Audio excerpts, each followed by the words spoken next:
Êxodo capítulo 12.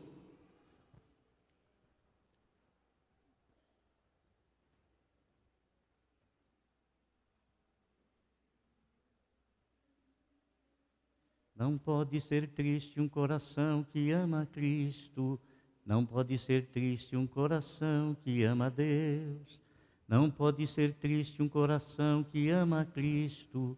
Não pode ser triste um coração que ama a Deus. Não tenha medo. Eu quero ler para você como foi instituída a Páscoa. A Páscoa. 3 elementos estavam inclusos na mesa da Páscoa. 3 elementos. E nós vamos ler aqui. Depois da instituição da Páscoa, lá no Egito, que foi a primeira, lá no Egito, houve o mandamento do Senhor para que todos os anos se comemorassem a Páscoa, para que não esquecessem. E o que vinha como lembrança para que eles não esquecessem? As ervas amargas, como foi falado aqui há 2 domingos atrás, o pão ázimo ou o pão asmo, que é o pão sem fermento, e o cordeiro que foi morto. 3. Depois disso, muitos outros elementos foram sendo colocados na mesa da Páscoa. Muitos outros elementos. Eu quero dizer para você que não foi chocolate que foi passado nos umbrais da porta. Foi o sangue. Quer dizer para você que não foi ovos de chocolate, mas foi uma cruz. Quer dizer para você que não foi doce não, foi doloroso. Quero dizer para você também que não foi um coelho, foi Jesus. Amém? Essa deturpação que sempre se faz com as coisas sagradas, com as coisas que são instituídas por Deus, esse acrescentar de coisas, sabe? Esse acrescentar de coisas, tira a originalidade a tradição, rouba e desvirtua, sai da fé, desvirtua para outros caminhos.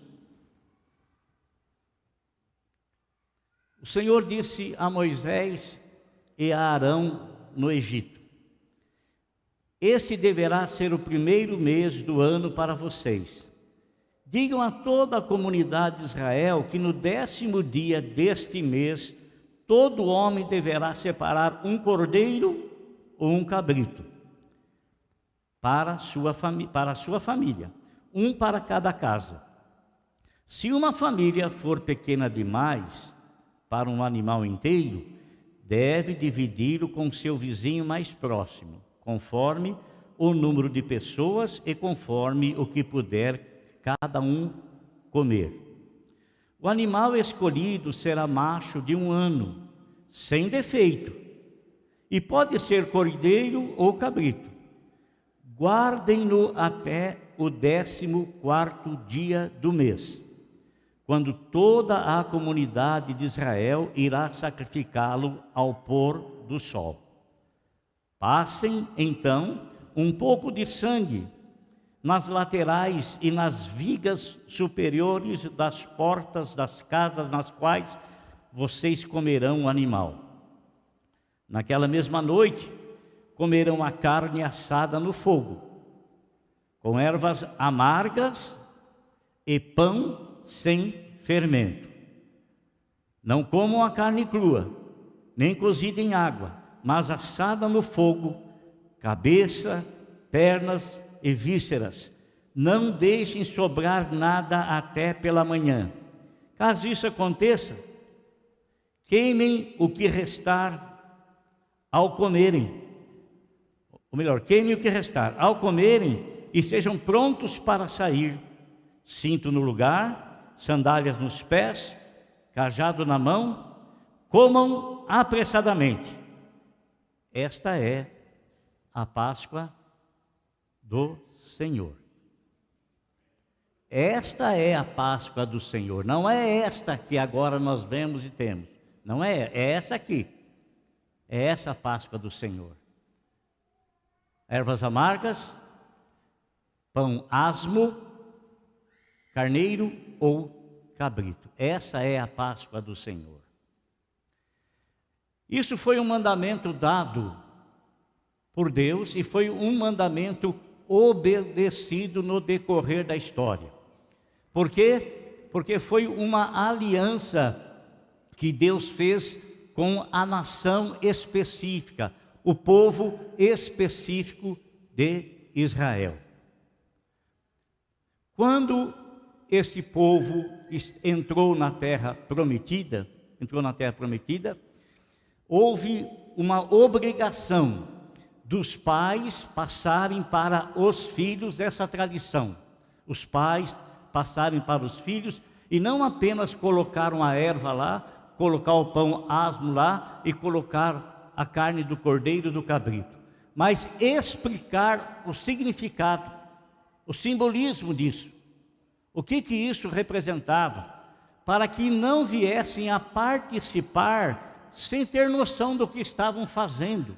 Como muitas vezes a gente recebe determinadas coisas e a gente nem preocupa saber ou perguntar por que eu estou fazendo isso. Qual é o propósito disso? Qual é o objetivo disso? O que isso está me ensinando? O que isso está acrescentando na minha vida? O que isso está tirando da minha vida? Será que é correto? Será que é certo? Às vezes nós recebemos as coisas e nós não nos preocupamos em saber o fundamento. A gente começa a praticar porque todo mundo pratica. Começa a praticar por quê? Porque às vezes o comércio começa a empurrar isso, começa a praticar porque começa a empurrar, e o sentido literal, o sentido, aquilo que representa, fugiu, sumiu, a gente nem sabe por quê. As ervas amargas, irmãos, era para eles lembrarem do sofrimento que eles passaram no Egito. Ervas amargas. Eu falava aqui de manhã, que um dia nós fomos almoçar na casa do irmão Jair, e ele serviu uma erva lá, mas pensa num trem amargo. Como é que era o nome, Jair? Catalunha. Já comeu Catalunha? Quem já comeu? Já? A coisa é brava. Não é amargo mesmo, mas amargo, terrivelmente amargo. E eu gosto muito de verdura, gosto muito de, né? Mas aquela lata era poderosa. Então, isso tinha o propósito de fazer os judeus lembrar da situação que eles passaram lá no Egito. E o pão sem fermento tinha o propósito deles saírem dali e receberem um novo ensinamento que o Senhor Deus iria transmitir a eles pela liderança de Moisés. E que eles não trouxessem de forma alguma nada que lembrassem o Egito. Porque o fermento foi inventado lá no Egito, para que eles não trouxessem absolutamente nada, porque uma nova aliança Deus estava fazendo com eles, estava estabelecendo, e era para eles esquecerem a vida amarga que eles sofreram no Egito, iriam receber um novo ensinamento, e o cordeiro que havia sido morto era um sinal que Deus ordenou que eles praticassem. Pegasse o sangue do cordeiro, do cabrito, passasse nos umbrais da porta. Por quê?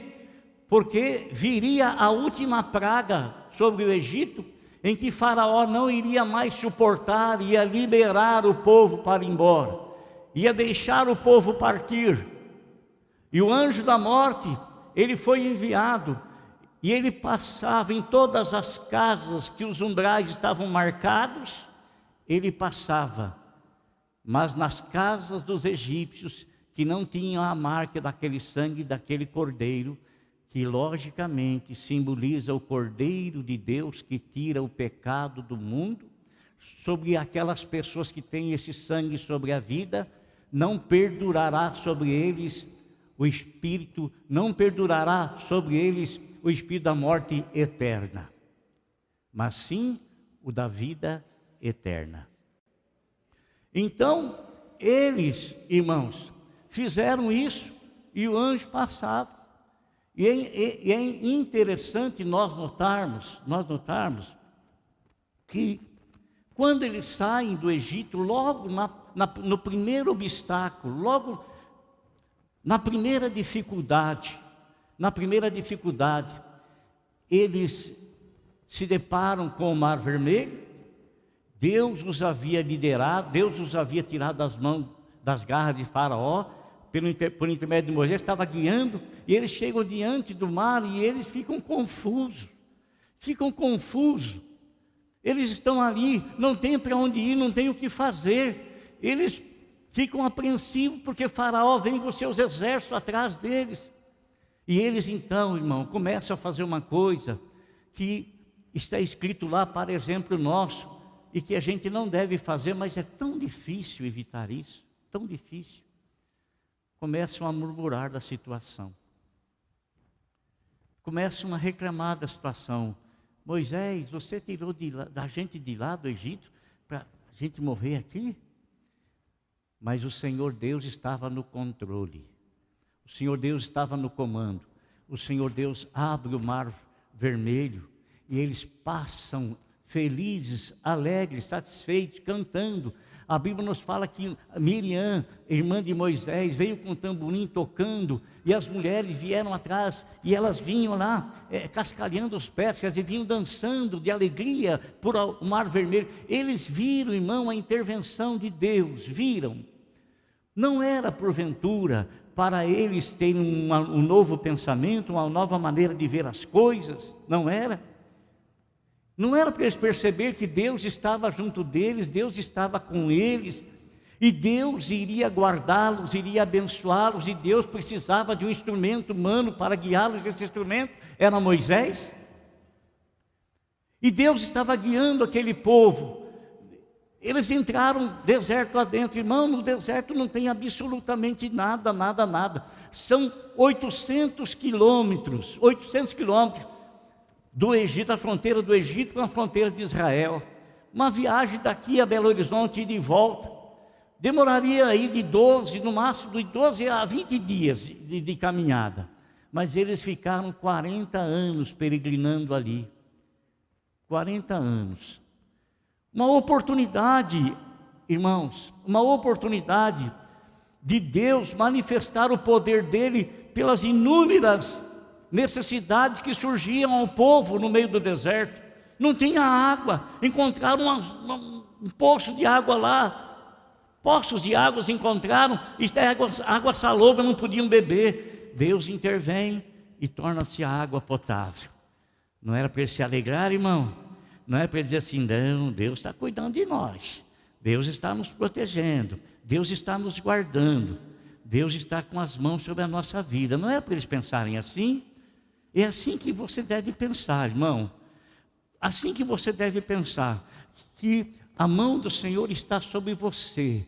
Porque assim como Deus fez uma aliança com o povo de Israel lá, para guardar, para proteger, para sustentar esse povo, assim o Senhor Deus fez uma aliança com você na pessoa de Jesus Cristo.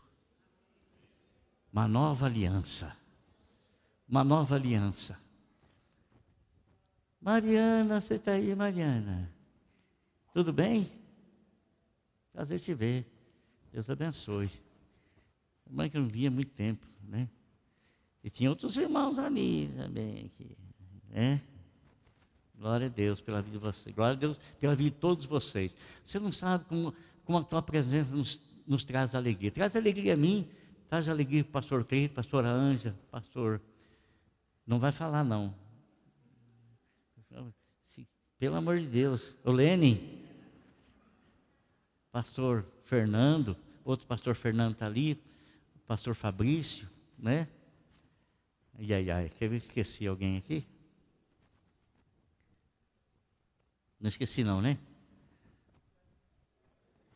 O pastor Jair está lá ao fundo lá. Amém. Então, irmãos, o que o Senhor estava esperando? O que o Senhor estava esperando, irmãos? O que o Senhor estava esperando? Estava esperando uma palavra de gratidão. Uma palavra de gratidão. Nós devemos aprender a ser gratos ao Senhor em toda situação e circunstância que nós atravessamos, que nós enfrentamos. Aprender a ser grato ao Senhor. Sabe por quê? Porque cada dificuldade que você vier a enfrentar e a passar, traga à tua memória essa dificuldade. É uma oportunidade que Deus está tendo de trabalhar na tua vida e fazer você crescer na fé, crescer na confiança na pessoa dEle. Sabe por quê? Porque Ele disse que Ele permanecerá com você em qualquer situação, em qualquer momento da sua vida. Pastor Orlando lá atrás também. Então, fez isso, irmão. Isso. Eles estão indo no deserto. E eu gosto de falar isso, irmão. Olha, estão indo no deserto. Eu já estive lá. Irmão, a gente estava no ônibus com ar-condicionado, uma delícia. Mas você descia do ônibus, você não via a hora de entrar novamente. De tão quente, tão quente, tão quente, tão quente. Mas você acha que Deus se esqueceu disso? Você acha que Deus... Agora eu quero que vocês entrem no deserto e fiquem sapecados. Você sabe por quê? A Bíblia fala que Moisés estava na sarça, a sarça ardia e não se consumia, porque a sarça no deserto, o calor é tão intenso, que ela pega fogo sozinha, ela se consome. Moisés estava lá no meio da sarça, a sarça ardia e não se consumia. Não se consumia. Aí, irmão, olha só, eles estão no deserto, aí Deus manda a nuvem para cobrir o arraial. A nuvem da graça de Deus.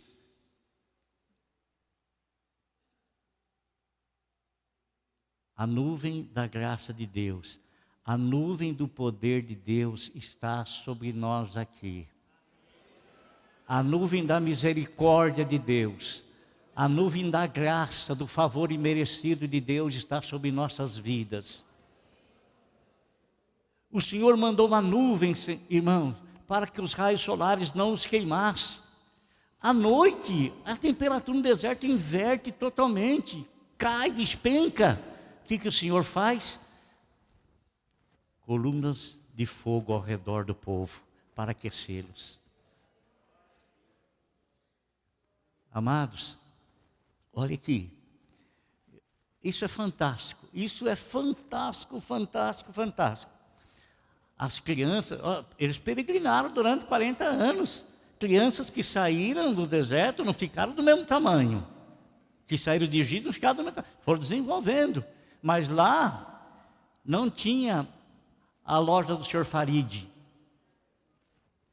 Não tinha nenhuma peça de roupa, não tinha um armarinho, não tinha nenhuma loja vendendo calçado, não tinha absolutamente nada.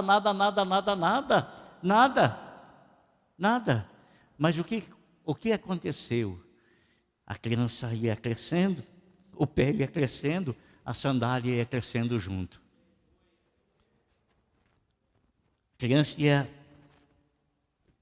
crescendo de estatura, a roupa crescia também.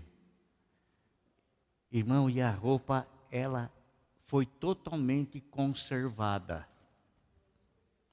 Agora, presta atenção, que eu vou dizer para você, Deus é tão maravilhoso, magnífico, que Ele se propôs a cuidar e Ele cuidou.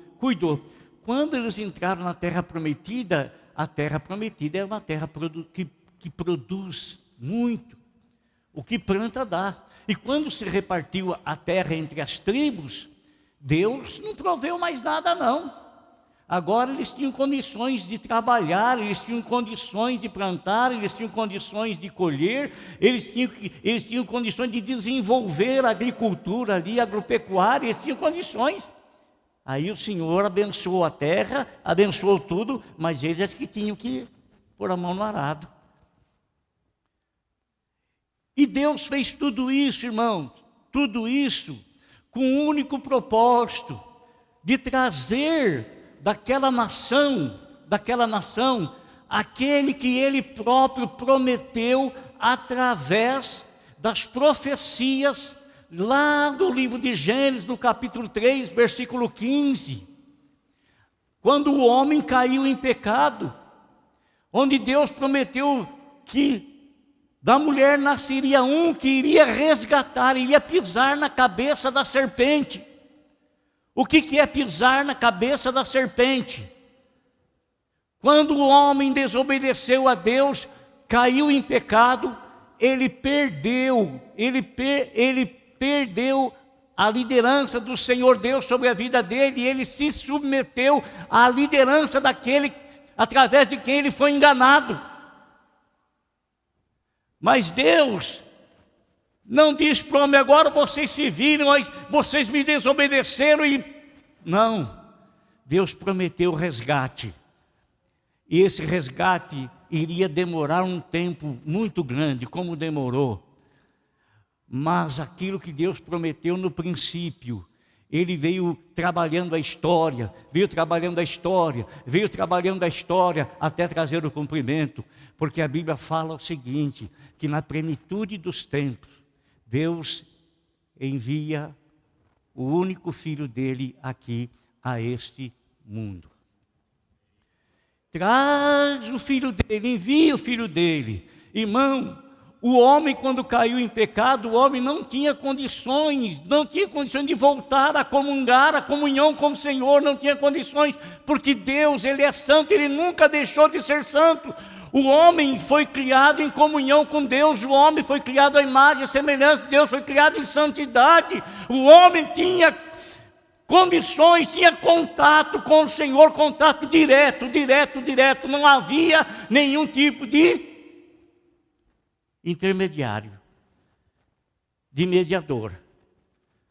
Só que a comunhão foi totalmente cortada. E o homem viveu peregrinando. E os pecados foram se alastrando. De uma desobediência veio o assassinato. Caim assassina Abel. E a coisa foi aumentando. Mas Deus havia prometido que Ele haveria de enviar o resgatador, o Salvador. E isso está escrito lá nos livros do Velho Testamento. Está escrito lá.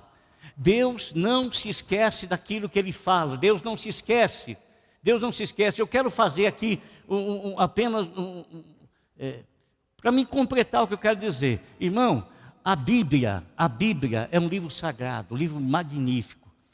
Ela foi escrita por 40 pessoas, durante 1.600 anos. E todos os livros que foram escritos por 40 escritores, teve um só autor, que foi o Espírito Santo.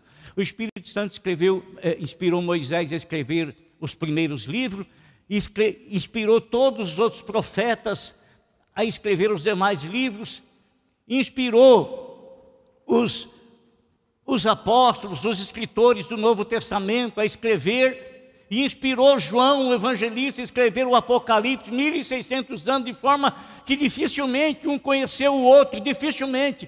Mas não há contradição alguma, e todos os livros que foram escritos estão apontando para uma pessoa. Essa pessoa é o centro do universo, essa pessoa é o Criador de todas as coisas, essa pessoa é Deus Pai, Filho e Deus Espírito Santo. E essa trindade suprema, soberana que nós amamos, essa triunidade divina que nós amamos, eles tiveram um concílio celestial no tempo presente, no hoje, no eterno. Deus não tem passado e nem futuro, irmão. Deus, Ele é um eterno hoje, um eterno presente. Deus não está debaixo do tempo como você está. Ele criou o tempo, consequentemente, não se conta a idade dele, se conta a nossa idade, porque nós temos o nascimento e temos data de validade. Mas não se conta a idade de Deus. Ele é soberano, Ele determinou as eras, determinou a eternidade. E Ele me criou, criou você também para fazer parte dessa eternidade. Oh, meu Deus, como eu anseio por isso, você não faz ideia.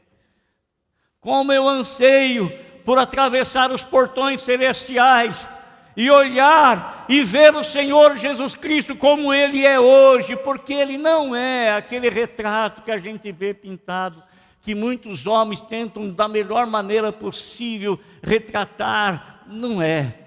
Assim como Da Vinci também fez aquela Santa Ceia, que todo mundo ama, e que não é aquilo não foi verdade, não foi daquele jeito, não é daquele jeito. Não é daquele jeito, não foi daquele jeito. Muda-se as coisas, e durante o tempo as pessoas vão aceitando, e perde-se aquilo que foi realmente o fato real. Ora, se Deus diz que aquele que é da verdade vem a Ele, consequentemente aquele que está vivendo no engano, numa ilusão, não pode chegar até o Senhor. Então houve esse concílio, Deus Pai, Deus Filho, Deus Espírito Santo, olhando para a terra, vendo que o homem havia perdido a comunhão com Ele, vendo que o homem era pecador e Deus santo, um abismo enorme separava um ao outro. O homem não tinha como por si tornar-se uma pessoa santa para chegar até Deus, mas todas as coisas são possíveis para Deus. E a Bíblia fala que o próprio Deus, Ele se fez homem. No princípio era o Verbo, e o Verbo estava com Deus. O Verbo era Deus. O Verbo se fez carne e veio habitar em nosso meio. Jesus dizia: eu não falo de mim mesmo, mas falo aquilo que tenho ouvido do meu Pai. E aquilo que Ele ouviu do Pai é o Evangelho que Ele nos trouxe. O Evangelho não é da terra, não é terreno. O Evangelho é celestial, veio lá do alto. Veio lá de cima, veio lá do alto. Nosso Senhor, Ele veio trazer. Por isso eu quero dizer uma coisa para você, amado: o sofrimento que você atravessa não pode se comparar com a glória que Deus tem reservado para aqueles que o amam. Ela é tão magnífica, tão magnífica, tão magnífica, tão esplendorosa, tão gloriosa, que Paulo, ao desfrutar uma coisinha de nada, ele preferia estar com o Senhor, permanecer com o Senhor. O olho não viu, o ouvido não ouviu, jamais penetrou no coração do homem aquilo que Deus tem preparado para aqueles que o amam. Amado irmão, Deus não mente, Deus não engana. Deus está preparando uma coisa esplendorosa, gloriosa, magnífica. Nosso Senhor não veio dos céus à toa, não veio para contar lorota, não veio para enganar, não veio para fundar uma religião. Ele veio para trazer a bendita salvação. Salvação que foi pela graça, não de graça, pela graça, mas não foi de graça, houve um preço alto a ser pago. O Cordeiro de Deus, como foi apontado por João Batista, primo do Senhor Jesus Cristo. Quando João Batista viu nosso Senhor, João Batista apontou para ele e disse: eis aí o Cordeiro de Deus. Aquele cordeiro que foi sacrificado lá no Egito simbolizava o Cordeiro de Deus. Aquele cordeiro foi preparado pelos homens para uma aliança a respeito de uma terra prometida, a terra de Canaã, a terra aqui nesse mundo. Mas o cordeiro que foi preparado por Deus, e para Deus, ele não vai nos conduzir a uma terra prometida aqui nesse mundo, nesse cosmos. Ele está preparando para nós a Canaã celestial. Não se turbe o teu coração e não tenha medo. Creia em Deus, disse o Senhor Jesus, e creia também em mim. Na casa do meu Pai há muitas moradas. E eu vou te preparar um lugar, tá bem? Eu vou preparar um lugar para você, tá bem? E quando eu for e tudo estiver preparado, eu vou voltar, tá bem? Sabe por que eu vou voltar? Eu vou pegar você e vou levar você para mim mesmo, para que onde eu estou você esteja também. Ei, balabachori andarramais. Irmão, Paulo disse: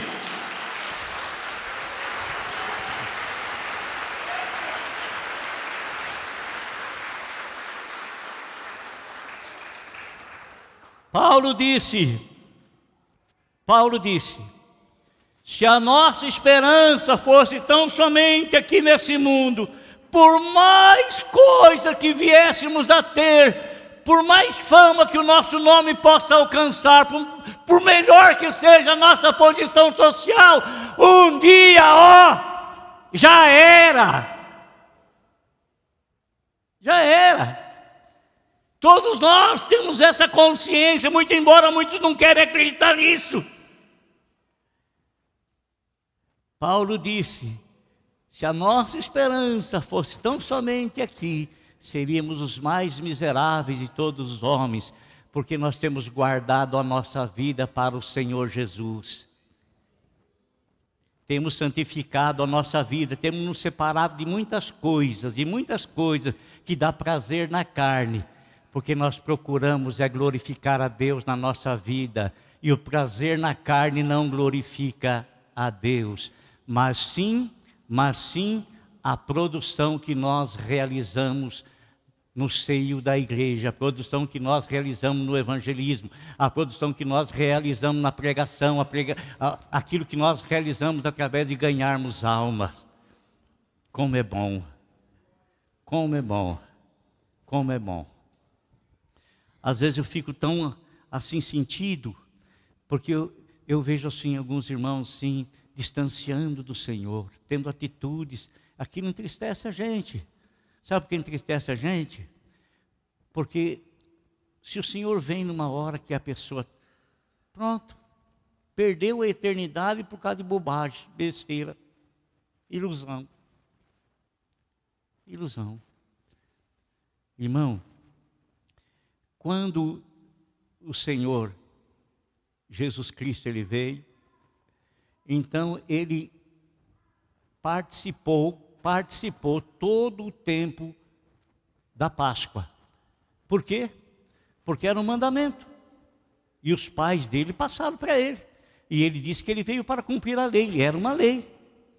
Mas ele veio estabelecer uma nova aliança. E a aliança que ele veio estabelecer não foi com o povo. Olha aqui, existem 3 povos na terra tão somente. Assim Deus considera.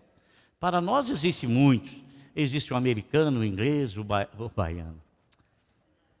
O brasileiro, o brasileiro, existe os hermanos, existe os argentinos, os uruguaios, os paraguaios, os bolivianos, existem os alemães, enfim, existem muitos povos, mas para Deus não. Para Deus existem somente 3 povos. O judeu, com quem ele fez uma aliança, o judeu, e todos os demais povos são chamados de gentios. Gentios são todas as nações, todos os povos, todas as pessoas que não são israelitas, são gentios. A Bíblia fala assim que Deus de ambos os povos, tanto do judeu como do gentio, ambos os povos ele fez um só. Do judeu, do gentil, ele fez um povo só, que é a igreja dele. A igreja dele. Então ele fez uma nova aliança. E a Bíblia nos fala que ele fez uma nova aliança. Quando eles participaram da Páscoa, encerrou-se uma aliança que Deus tinha com Israel. Agora ele vai instituir uma nova aliança. Qual é essa nova aliança? Me pega por favor. Qual é essa nova aliança que ele faz?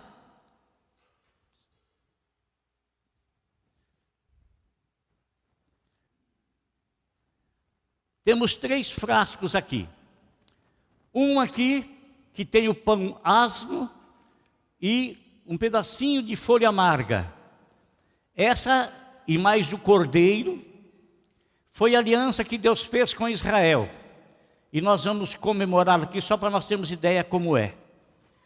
O Senhor participou dessa aliança e aí ele fez o quê? Ele fez uma nova aliança, e essa nova aliança ele não fez com uma raça, não fez com um povo único, ele fez com todas as pessoas que quiserem tê-lo e recebê-lo como Salvador, porque João escreveu dizendo o seguinte, que Deus ele nos amou tanto, tanto, tanto, que tinha Deus o seu único Filho, por amor a nós ele deu esse Filho, com que propósito? Para que todo aquele que nele crê não venha a perecer, mas tenha a vida eterna. Então o Senhor fez uma nova aliança, no seu corpo simbolizado aqui nesse pão, e no sangue simbolizado aqui nesse suco da videira.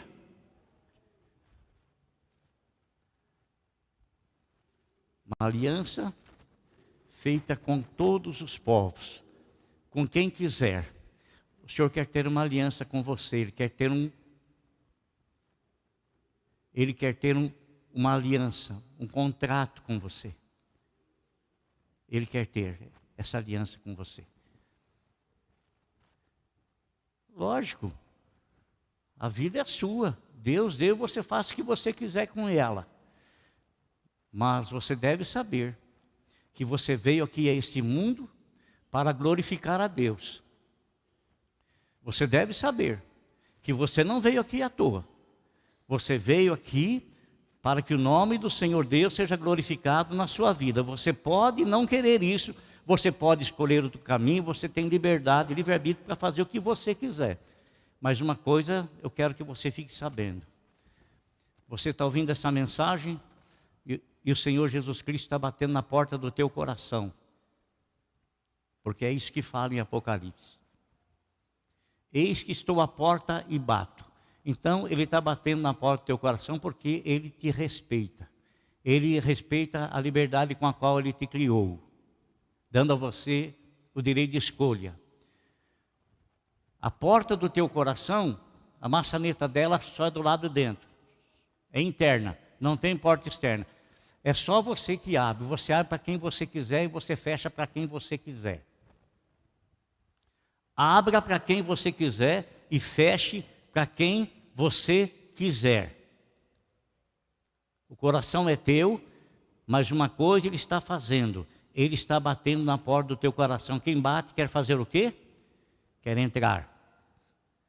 Quem bate quer entrar.